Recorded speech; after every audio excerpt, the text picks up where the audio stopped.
Hi, my name's Anna Soul, and I'm coming to you live from my living room during Thanksgiving break. I've been teaching for 7 years now, and I'm married with a kid who's 20 months old now. Her name is Haley, quite adorable little girl, and I also have a dog named Charlie.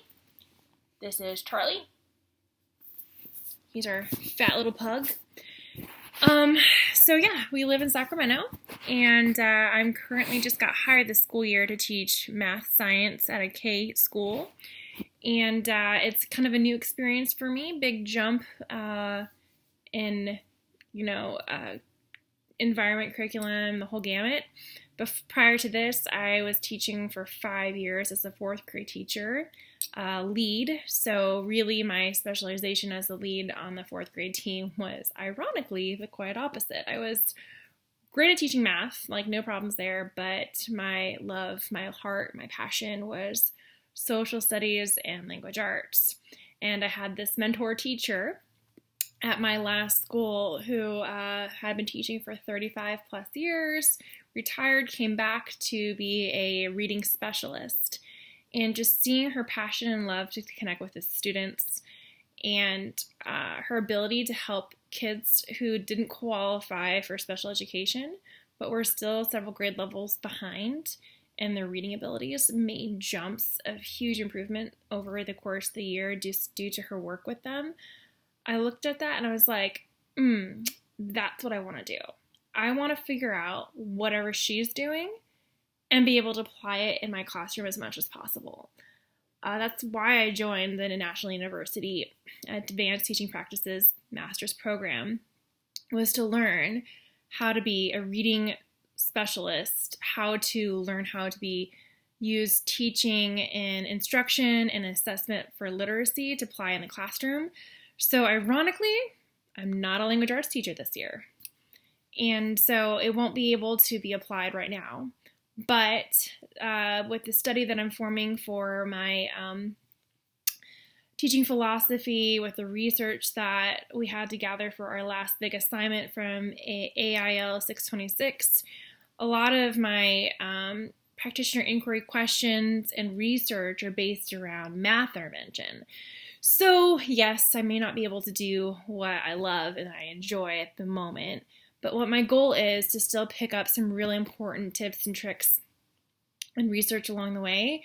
So that way, one day when I'm able to do what I love to do, which is teaching elementary school in a multi-subject condensed classroom, that I can have the strategies to apply for reading and math intervention skills within my classroom walls. I want to be able to know how to be an inspiring teacher when I am teaching and how to use my time best as a teacher to encourage, to inspire, to help grow, to make my lessons meaningful, how to apply the UDL method, and also do that with math as well.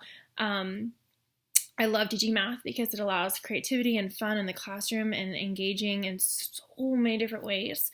That some subjects can be kind of limiting on. I have the textbooks to teach from, but in my experience, you can't really teach from the textbook when you have students who fall in such a wide gamut and range of what their needs are and their background. So typically, I only use the textbook a small amount of the time just as a pacing guide and an overarching view of, a couple of tips and tricks on how to teach something, but then I'm constantly doing research to pull in things from other places as well to have the best and brightest tips and tricks out there for teaching a math lesson. And it goes for the same with language arts. That's where my heart is, bringing in rich mentor texts into the reading and the writing program, having Socratic seminars and creative writing and just the beauty of guided reading groups and Daily 5 and all of those wonderful, beautiful things. That's what I enjoy doing. I enjoy creating a very inspiring, engaging classroom.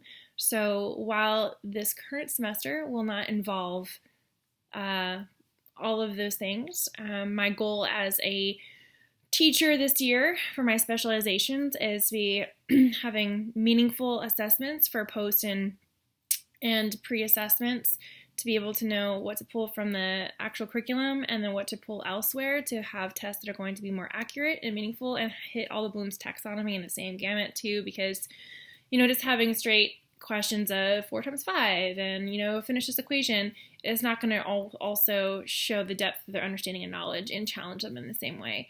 So I'm hoping this class will help me not only become a better teacher through the instruction, but also through developing meaningful assessments as well. So through all the research data collection that I'm doing this year for my professional growth for my school district, but also for this program, will hopefully create me to become a better teacher overall, so that way I can apply it as a math science teacher in 6th grade now, but also in the future as a elementary teacher one day too in the classroom, because that's what I want. I want to be able to teach my kids the way they need to be taught and be able to inspire them and encourage them and to close in those gaps and be able to look at a parent in the eye and say, I really am doing everything I can to help your child, and look at the growth that they're making. Let's celebrate that. Rather than the opposite, where sometimes in the past I felt like my hands were tied, that I didn't have all the resources and I didn't have all the knowledge or abilities to help them, to inspire them, and to reach them. And I feel like now this program is helping me narrow that down and eliminate those barriers and those gaps and making me a better teacher already. And so I'm excited for this new semester approaching, this new section of classes, and to see what's around the corner. So looking forward to meeting all of you, and excited to see if some of the same faces are here from the last program, cohort 2. So welcome, and looking forward to talking to you more soon. So see ya.